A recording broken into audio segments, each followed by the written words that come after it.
39% want government-public option included in a health care reform bill, a 30-point margin over the percentage of Americans opposed.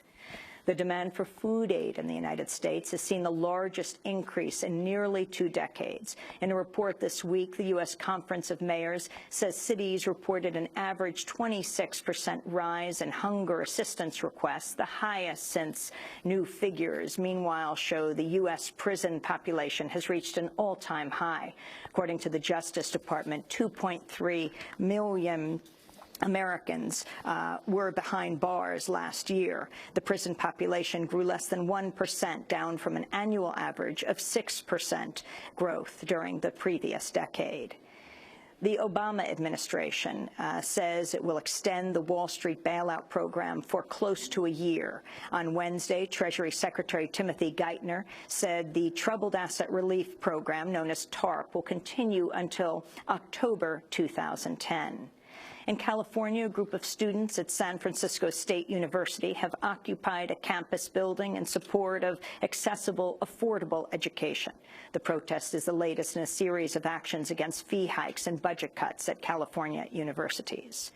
And 2 former Cuban intelligence officers convicted of spying in the U.S. have been given reduced sentences. The pair's sentences were vacated earlier this year after an appeals court ruled they were too severe. Ramon Labanino's life term was reduced to 30 years, while Fernando Gonzalez has had 1 year taken off his initial 19-year term.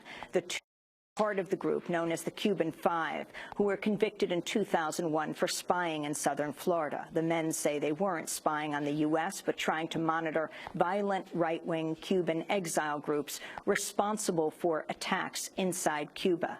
The Cuban Five trial was the only judicial proceeding in U.S. history condemned by the UN Human Rights Commission.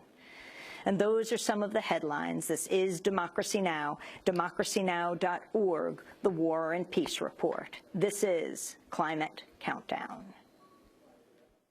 We are driven by 3 key words, and I would like you to repeat them after me. The first word is mobilize.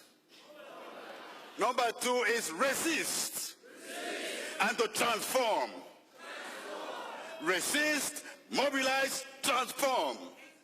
I had my 24th birthday on day 10 of the hunger strike, and now it's day 33 of climate justice fast, so I haven't eaten in over a month. We feel that the developed nations who are responsible for causing most of the global warming should support African countries so that they can adapt to the effects of climate change.